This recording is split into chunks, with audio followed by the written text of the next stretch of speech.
Hello, we're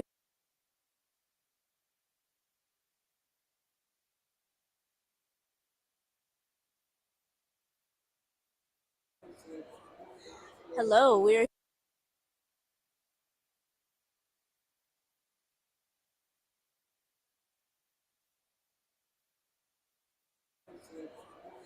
hello, we're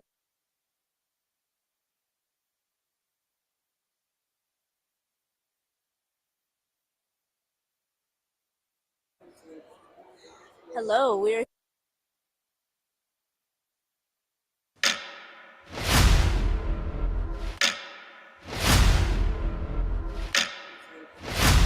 hello, we're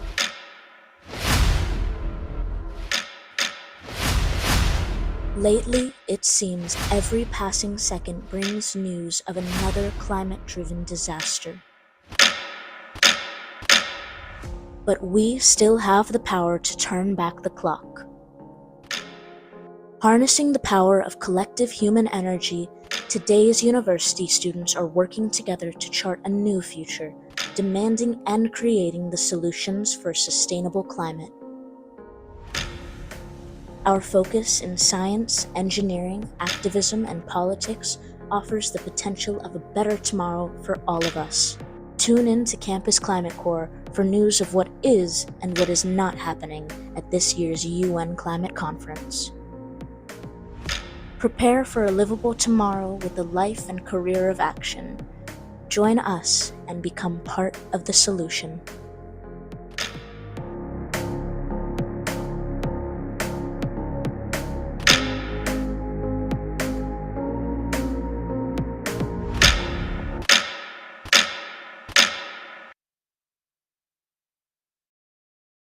Ladies and gentlemen, welcome to COP or Campus Climate Corps' Day 7 daily briefing. Wow, it's been a full week since Campus Climate Corps, since we began streaming our Campus Climate Corps material. We're so glad to have each and every one of you along here for the journey. Thank you so much for all the emails you've been sending us, all the comments, all the suggestions. We really do appreciate it.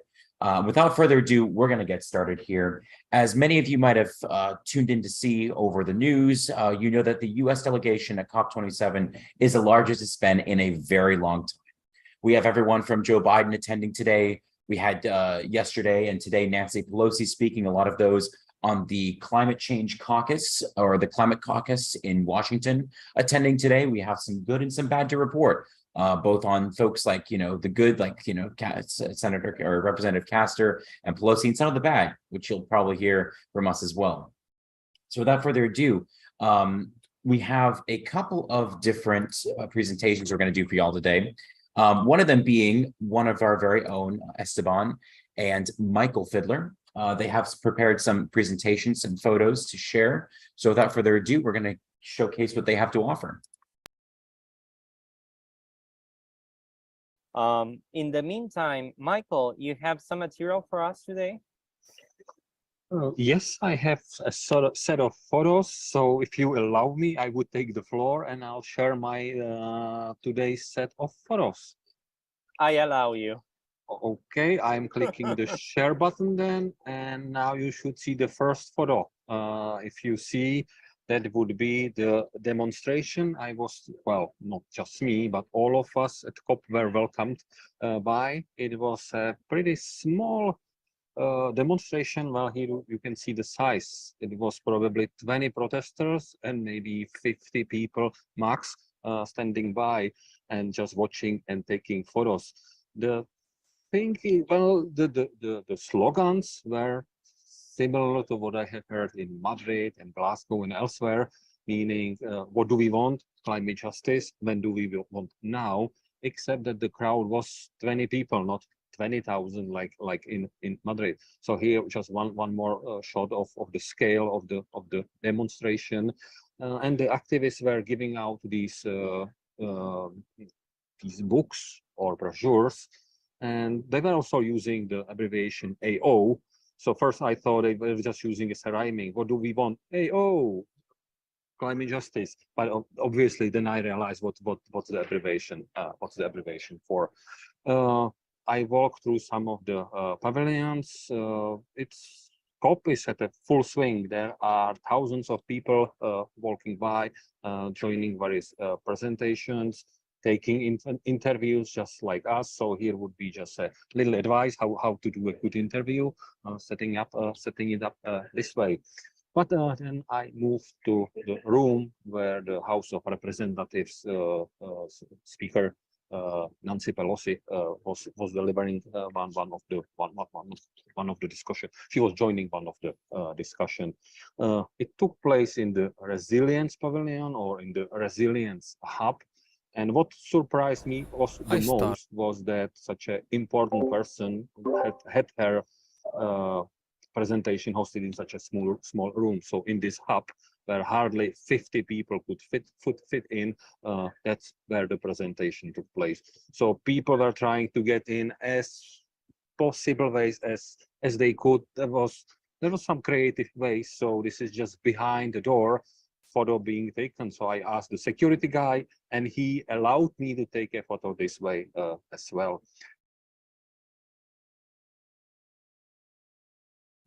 Actually, folks, we're going to share something else real quick. Apologies for the delay on that one. Here we go. This should be.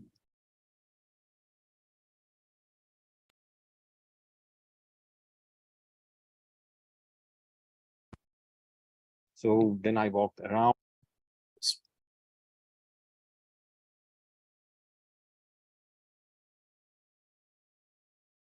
My 1 second, folks. John, you want to maybe give it a little bit of commentary on what you've seen today so far while I get the slides up?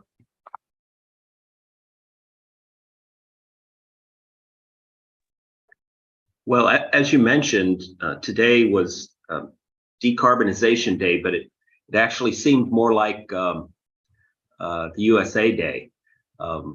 There was practically a blitz of American high-level officials here at COP.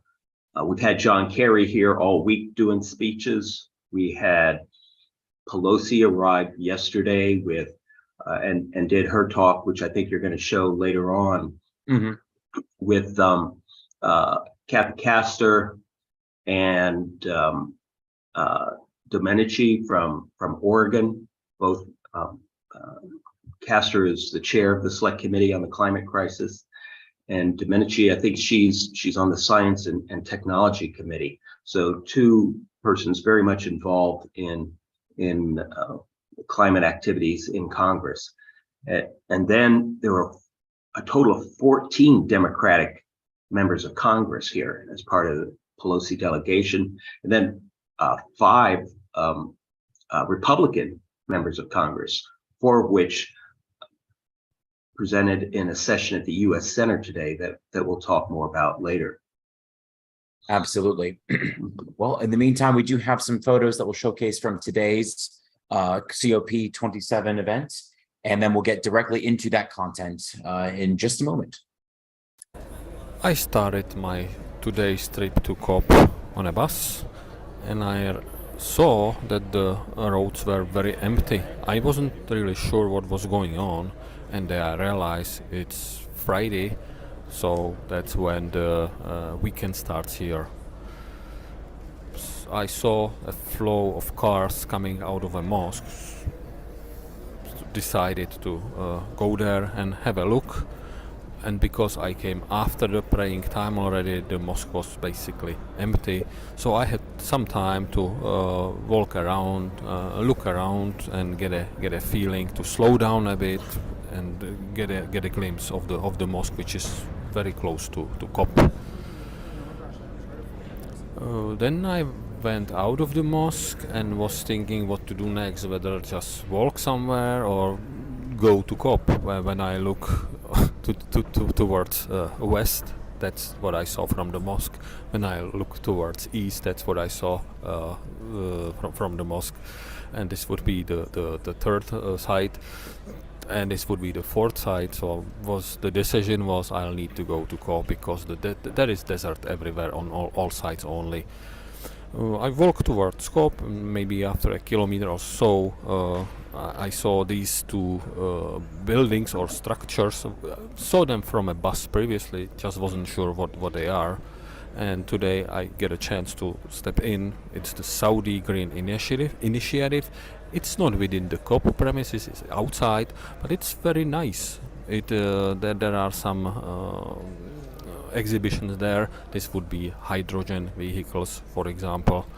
And there was also free food, but as soon as I got closer to the free food, then it turns out that having just the press badge is not enough to get the free food, so I was sent away. Then I walked towards the COP, the main venue, on these wide boulevards in a very nice setting, I would say, very nice setting, although not everything is as beautiful as it might seem. And once I got to COP, this was what I saw. There was a small demonstration, again maybe 20-30 people demonstrating. This time it was against militarization. So the slogans today were demilitarize, decarbonize. It was also free Palestine and so on, but nothing major. Today's date, the theme of the day was decarbonization. So here would be the program that the US Center had today. And then I started walking through the various conference rooms. I had my camera on me, started to take photos, and I was approached by a UN lady who told me that their official photographer didn't show up and asked me if I would be willing to take some photos officially for them. So I eagerly agreed and started to take photos like this. And that it turned out the official photographer was just late. He showed up, so I didn't get the job, unfortunately. So I'll need to stick with my Florida Media Group badge, not the official UN badge. Then I walked to some of the pavilions. Here was a scientist from NASA delivering his talk about free open data, about coral reefs monitoring from space, and they were also offering some internships, or were referring that the internships were done. Very interesting, very scientific. One issue I noticed at COP is the acoustic, because there are so many presentations going on at the same time. Some of the pavilions are pretty small and crowded, so the acoustic is not always that great. This would be a way how, for example, Scotland solved the issue. Everybody gets the set of headset and can hear very properly, and this pavilion is very quiet because everybody has the sound in the headsets. One shot from the Qatar pavilion, because that's where the FIFA World Cup is starting, I believe next week or the week after. So they have on display all the stadiums that the World Cup will take place at. Some of the pavilions are very modern. I am impressed how much work was invested in the pavilions. Then I walked through various rooms, plenary rooms, and what was talked about today mostly was the decarbonization, the role of industry and so on. And there were many very important people here as well. I saw the CEO of the Puma, because one of the talks today was related to the fashion industry. Here would be a CEO of Total Energies as well. So plenty of important people in town. This would be an image from a press conference. Unfortunately, only one journalist showed there. This would be probably the last shot of the day, when I ended up in the media center or the press center, where I prepare these daily talks. So here I have a nice view on screen of all the important things going on.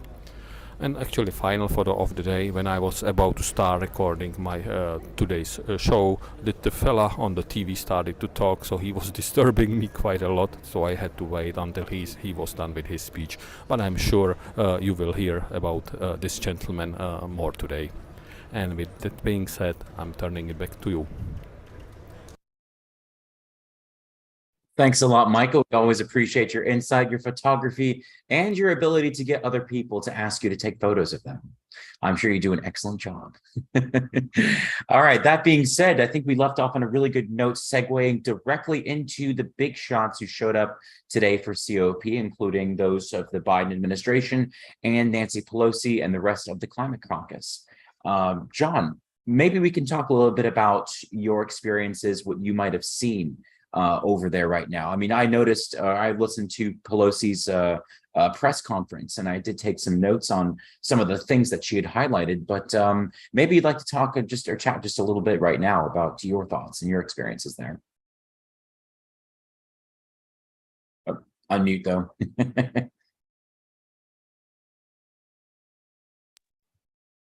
Okay, so as I mentioned, that just about everybody seemed to be showing up here from the USA today. Pelosi, did her press conference. She did her speech yesterday, and then Val Holly is at a reception right now that Kathy Castor is going to be speaking at, and we'll need to go to Val Holly as soon as she's ready to show her Delaney video. So let me know when she's ready on that, so that she can then go interview Kathy Castor.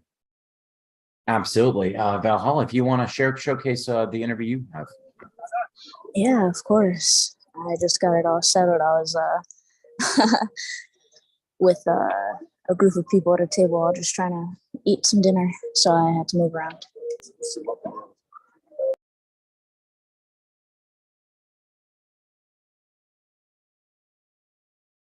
Here with Delaney Reynolds. You might remember her from Wednesday, and unfortunately she won't be able to join us for our live stream tonight because it is her last day and you have one last session you got to get to. You know how it is. And so I was just going to do a little interview now and talk about what she experienced at COP. So let's get right into it. How many days have you been here? So I've been here since Sunday, so about 6 days. And like Val Holly said, this is my last day, unfortunately. I wish I could be here both weeks, but school calls. And why did you attend this year? So I'm attending this year through the University of Miami. As you may remember me mentioning on Wednesday, I'm a dual PhD and law student through their Abbas Center for Ecosystem Science and Policy, and their environmental law program was kind enough to select me and send me with a group of 5 other students. So we've been here checking it out, being part of the discussion, and also following specific topics. Additionally, I'm a climate activist, so I have been following COP for many years. And so I've always wanted to attend, and this is a great opportunity that I got to come through UM, and hopefully I can find ways to attend again in the future. I hope you do, and I hope I do, and we can have infinite interviews. So many interviews. Oh my. All right, so this is the first year where there's been a children and youth pavilion. And it's been a lot of talk about youth, and we're our constituency, and apparently we're this big presence that is highly represented at this conference. What are your thoughts on that? I'd say we're decently represented. There is a lot of youth here, which is very exciting. And to have a youth pavilion for the first time ever is a step in the right direction. We're definitely being included in the conversation, which is key. And I especially have loved being able to learn from youth in other countries and how their government interacts with them. I learned the other day that the United Arab Emirates actually has a youth council in every single branch of their government, because the way that they see their government is they're working for their future rather than for the present, which I thought was amazing and is an ideal we should implement everywhere. I mean, that's truly fantastic. So yeah, I think we're represented well, and we're starting to become part of the discussion. Of course, there's room for improvement, but there always is. And what about overall youth participation? What have you seen from the young people around here, and what's it been like? It's been amazing, honestly. Everyone that I've spoken to has been very knowledgeable about the topic. We had a whole youth pavilion or of course we did. But it's always full, is what I meant to say. Constantly kids in there doing work, having discussions, or events. There's a lot of talks there, so it's really engaging. And I've really enjoyed it. Yesterday, Thursday, the theme of the day was youth, activism, and involvement. So a lot of the pavilions, for example, we're in front of China, so this is what a pavilion looks like for their country. A lot of pavilions had events specifically about youth involvement with climate change yesterday, which was really great to see. I attended quite a few at the US Center, at the Resilience Hub, at a bunch of different pavilions. So that was really encouraging. And again, just a small step in the right direction. Still a lot of improvement to be made. Still a lot of ways that youth could be brought into the discussion, but I think we're on the right track. And as a youth yourself, what have you been doing around here? What have you been attending, and what have you learned? So I am actually following climate finance and a very specific part of it. So I have been following the Global Environment Facility and the Global Climate Fund, and also known as the GEF and the GCF. There's a lot of acronyms here. But what I've been following is, so the GEF program is wrapping up these technological needs assessments in a lot of developed countries.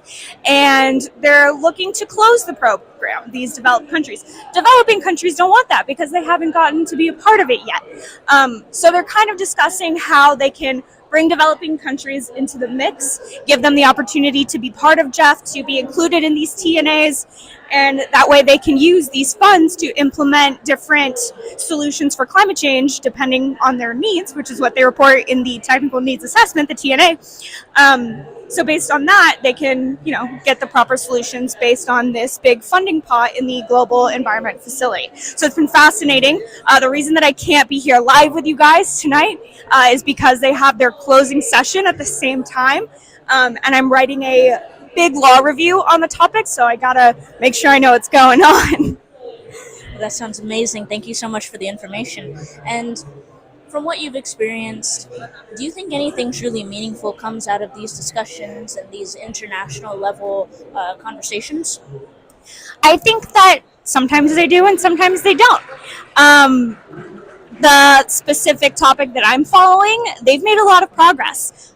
Countries like Uganda, Kenya, Ethiopia, Philippines, they're all seeing this progression where instead of the United States and Canada and the European Union wanting to close this program, now they're open to it. And they're like, all right, fine, you can have some of the funds.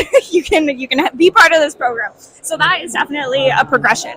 And then they can move on to other agenda items.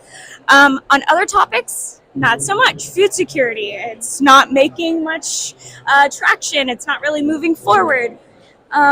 But it's interesting to see how it differs on different topics. And it's really interesting to be able to listen in to the things that they're talking about and what the basis of the debate actually is, rather than read the summary report after what the decision was, because you kind of get to understand why they're deciding these things and how they came to that conclusion. So I've enjoyed it. I'm glad you got to experience that finally instead of just reading an article about how slow things were. And I hope you get to come back. And Thanks. one final thing, I'd just like to hear a comparison of what it's like here and what these moves are compared to our years of legal and political action over in Florida, and you specifically with your own organization there and so involved there. What's it like? So the key word is years. It's a long process. That's why there's been so many COPs and it's been slow moving. Paris Agreement didn't get implemented until 2015, just a few years ago. That's not that long ago. And we're still trying to make progress. Same thing with the lawsuit. It took us 3 years to get our first hearing. Politics is a long process. I've learned that time and time again. But we're still here. We're sticking around. Youth are still part of the discussion. We still want to be part of the discussion because we know that we don't have another choice. It's either be part of the discussion, be part of the solution, push for solutions relentlessly, or we're going to lose special places that we love all over the planet. Whether it's here in Egypt, we have the Red Sea that is beautiful. It's got coral reefs and different fish species. Of course, it's at risk of bleaching. obviously Miami and Florida. We got sea level rise and hurricanes and all that kind of stuff. But yeah, it's everywhere. It's going to be a global effort. What's the slogan for this year? Together? I forgot. But anyways, the slogan for this year has something to do with together, and that's how we're going to solve the climate change crisis together. Everyone working in conjunction. And yeah, it's going to take a while, but I think we're going to get there. All right. Thank you so much for joining us tonight, a few hours ahead of time. And we'll hear from you again. And hopefully next year we'll have a little bit more information, and keep an eye out for that law review and look at what's happening with Miami sea rise. And we'll hopefully talk to you again soon. Thank you for being on, Delaney. Thanks for having me. Bye, everyone. Well, thanks a lot, Valhalla. I think that was a wonderful interview between you and Delaney, and really does showcase, the power that youth is increasingly getting at these COP27 conferences. So I know you have an interview that you're going to go get. So I'm going to wish you the best of luck on that one. Go get him. Thank you so much. Tomorrow.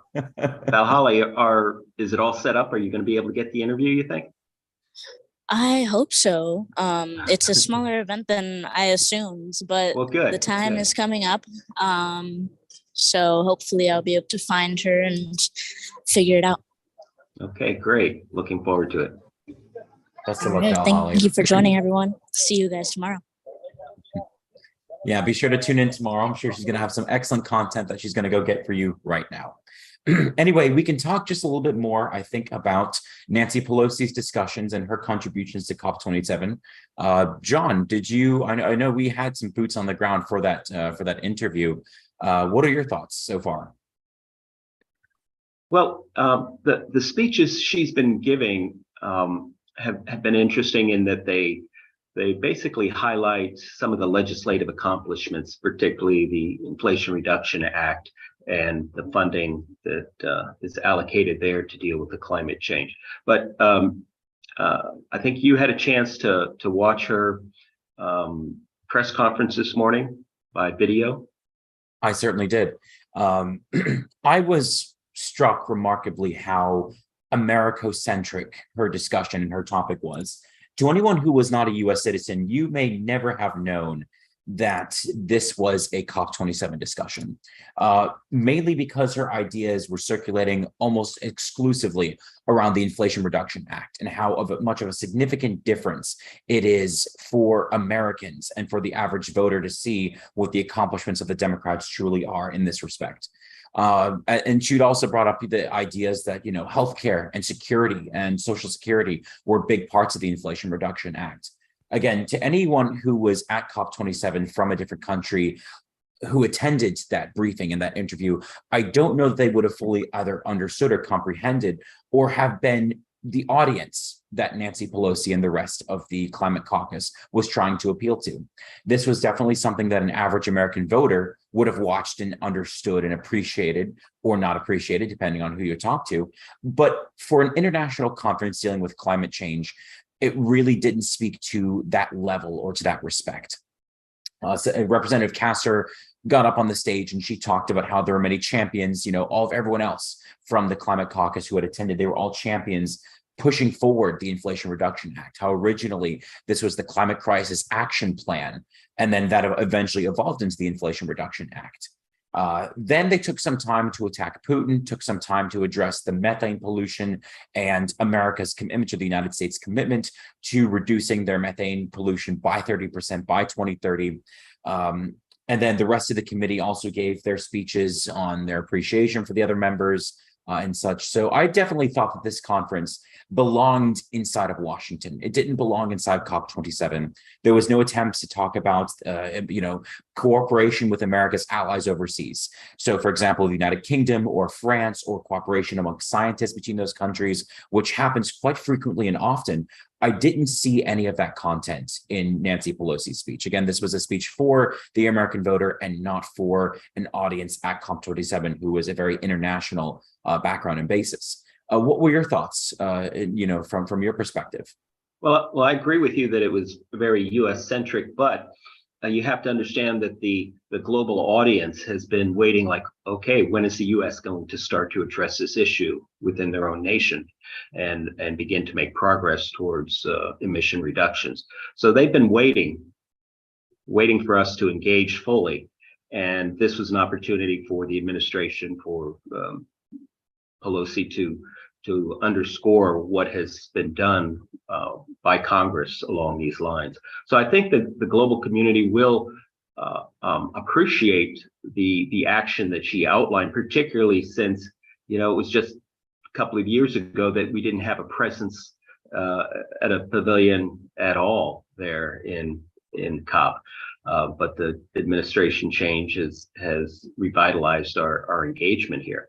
So, but Biden's speech was different. Biden's speech was very much geared toward an international audience. He started out first with a sort of a U.S.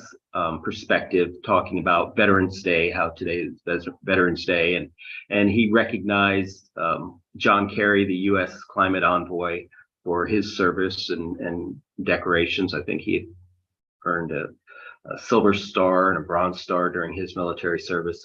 So he started out in that context. And interestingly, at a couple of points during his speech, he got heckled, but heckled from a positive perspective. I mean, people were giving whoops and cheers and attaboys to Biden. And at the end of his speech, there was an amazing degree of applause for him. And some of that may be simply for the fact of being there and having the U.S. there and having survived the midterm elections somewhat intact. Mm-hmm. So the House was clearly in support of Biden. He made a few missteps in his talk, a few stumbles here and there, but long plane trip, we can all identify with that, right?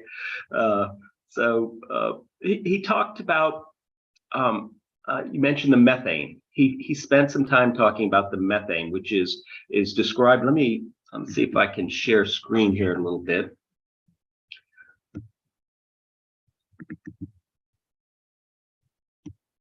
Yeah, I know methane has been a very large discussion point recently, especially after last year's COP26 pledges.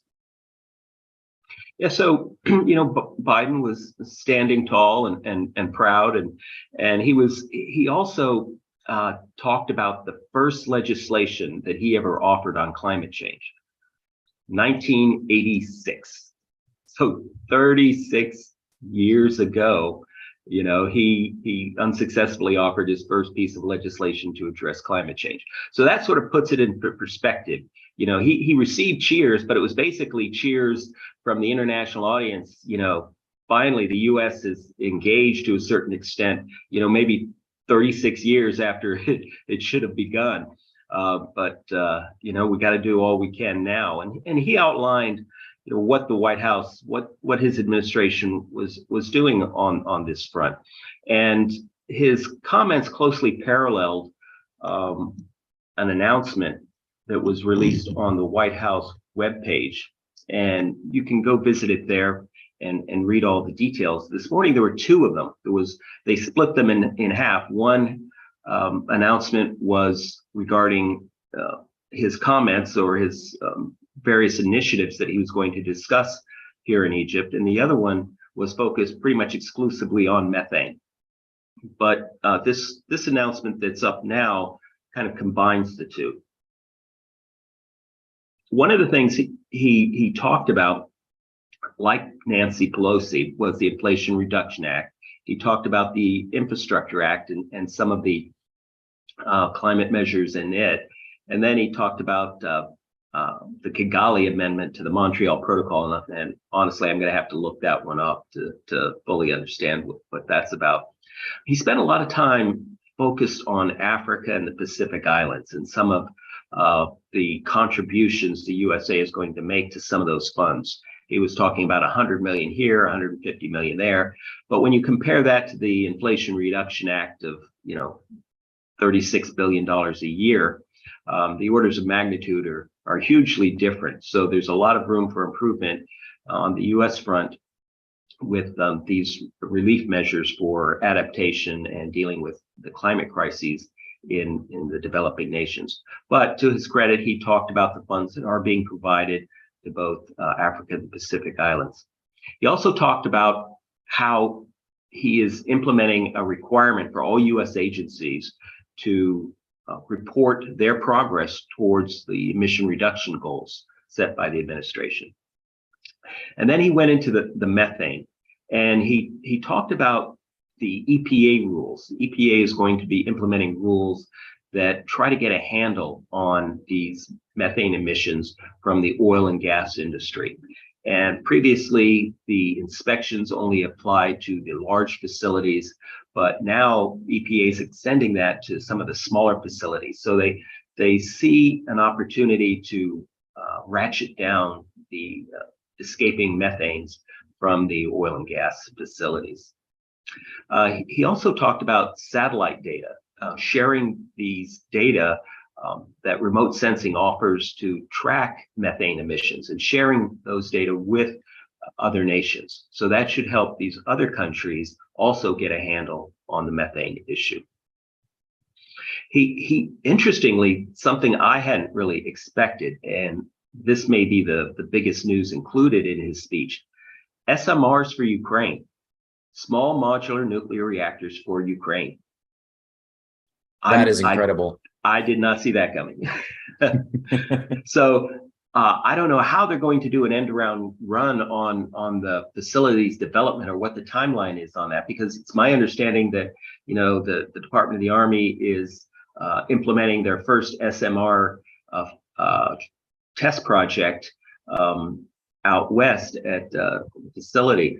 So I didn't realize that they had some ready to go, but maybe they don't. Maybe this is a longer term effort than what's suggested in the announcement. But they talked about SMRs to address hydrogen production and nitrogen fertilizer production. Nitrogen fertilizer production is an energy intensive process.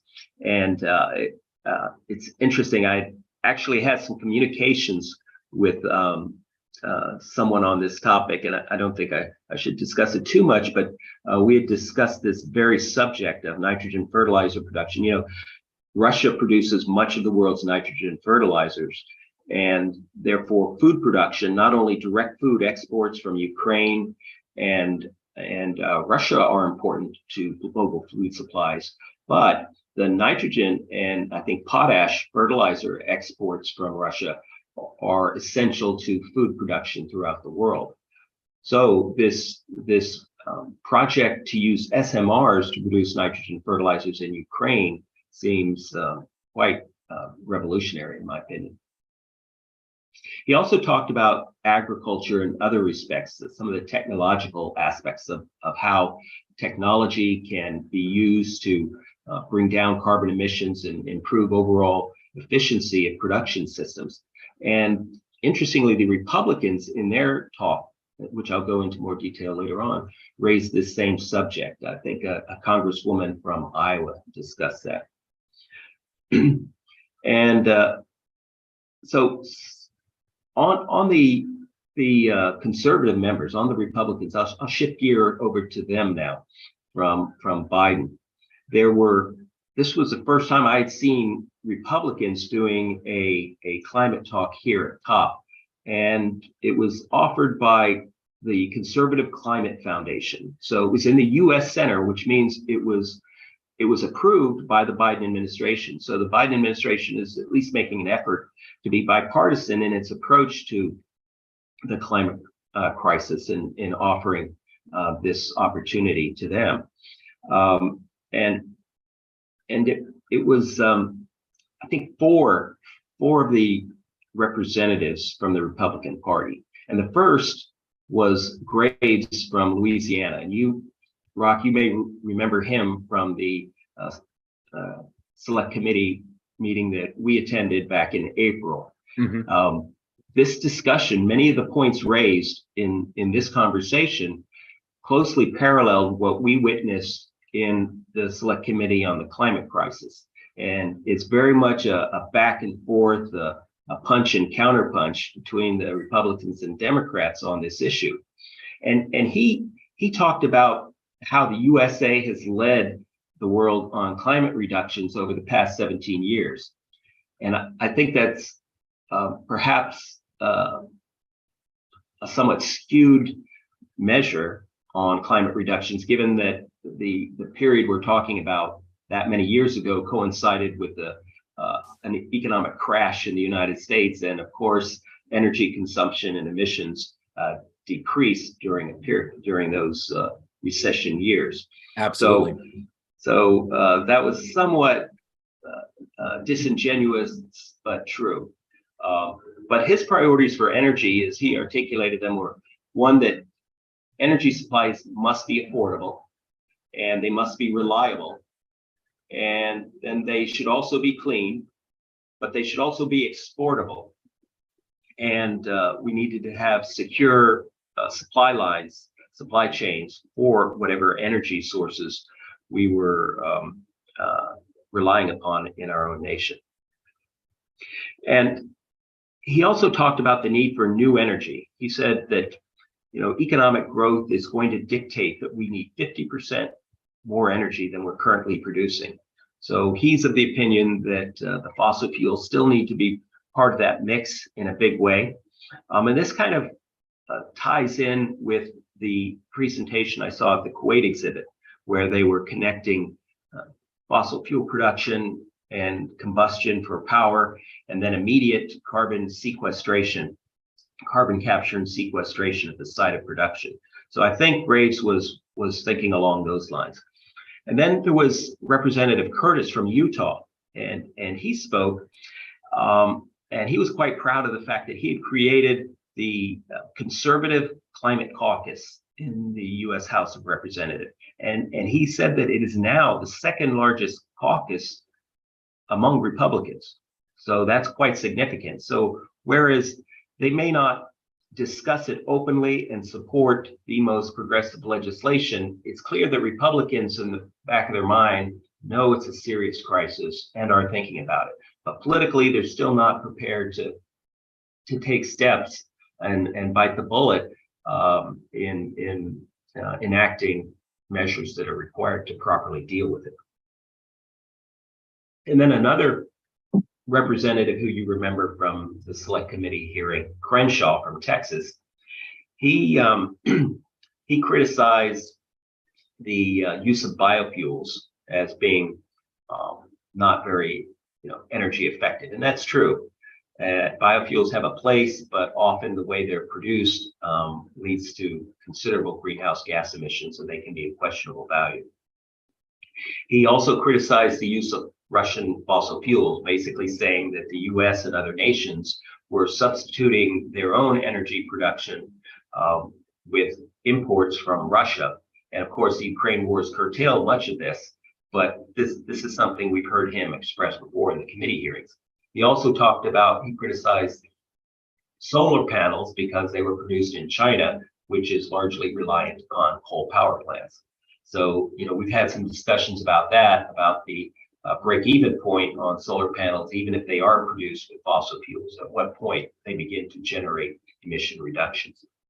But he was talking about better permitting, and I think he, like the other Republicans, were wanting to promote natural gas as a substitute for coal to get that marginal improvement in emissions, and therefore wants to see easier permitting for liquefied natural gas facilities and the pipelines that transmit the natural gas to these locations, to these export locations.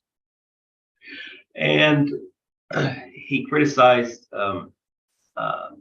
that the fact that the cost of all of these climate change measures were much higher than the problem warranted. He was basically citing some UN statistics that said that the global GDP would only be impacted by 4% by 2100. I'll have to look that statistic up because that seems awfully low for an impact almost 80 years from now on the climate front.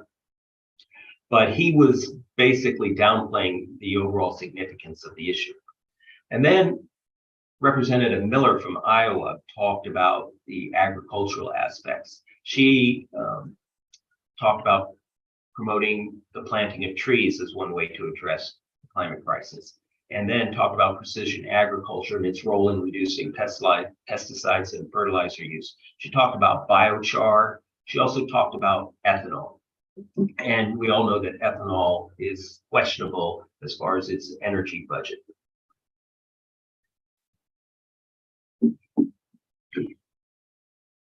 Now, some of the other discussion talked about Gen 4 nuclear. The Republicans were very supportive of moving this technology forward. So this SMR announcement for Ukraine should have been well received by the Republican delegation. They also talked about how dense energy was very important, and dense energy means the concentration per mass or per article of capital infrastructure. It delivers a high amount of energy. So nuclear power is, of course, the most dense energy from its fuel, and gasoline is quite high.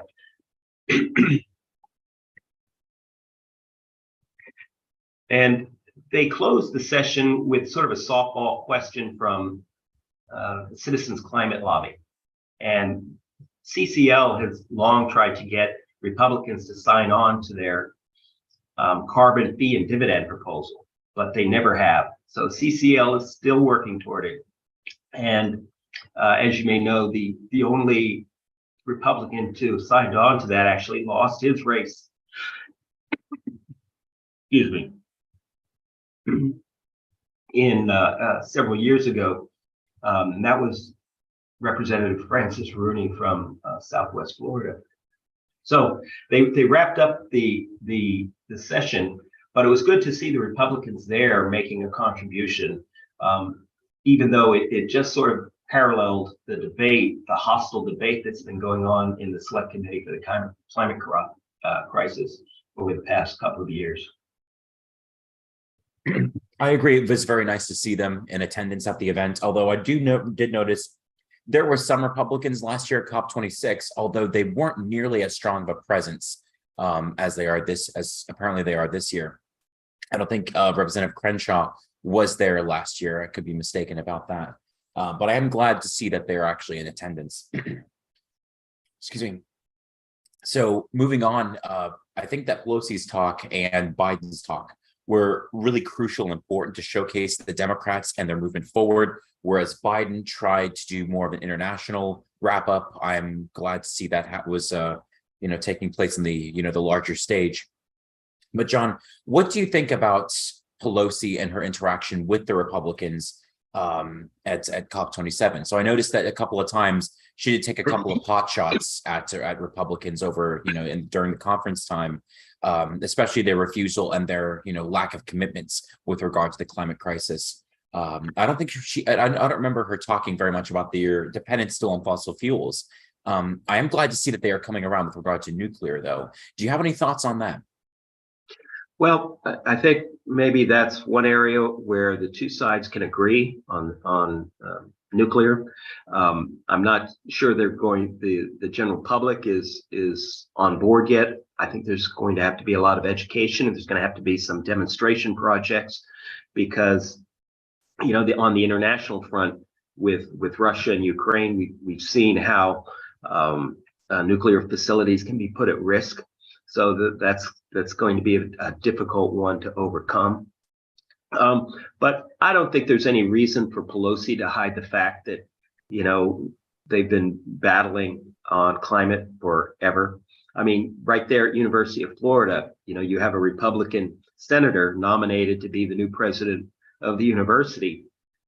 And the League of Conservation Voters rated Senator Sass on his climate voting record. And out of, I think it was 56 separate climate bills or climate related actions, he voted the way the League of Conservation Voters advised only one time out of those 56.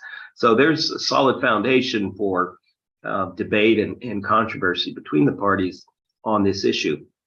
I guess what we need to do is make sure that the Republicans keep supporting the private sector initiatives once it becomes profitable in certain areas, and that the Democrats continue to support the regulatory needs and the public sector investments on addressing the climate crisis. Absolutely, absolutely. Helen makes a really interesting comment. Hope there are discussions about the livestock industry and its effect in the climate change and population health. Definitely stick around, Helen. I'll talk a little bit maybe in the future about my own research and subjects and subject material, especially as COP27 does plan on tackling agriculture, I think sometime next week. So we'll definitely get more in depth on that one. As a reminder, you can visit campusclimatecorps.org to go ahead and register for our daily briefings. We're so glad to have each and every one of you here. That being said, John, do you have any final statements, any final observations before we close out here? Oh, I'm just happy I can breathe right now. I've had a terrible cold the past week. All the stress of getting here and getting set up, and then exposure to so many people. Whereas not many people are wearing masks this year. It doesn't seem that we're having trouble with COVID among the crowd, but your standard colds and such are being widely spread.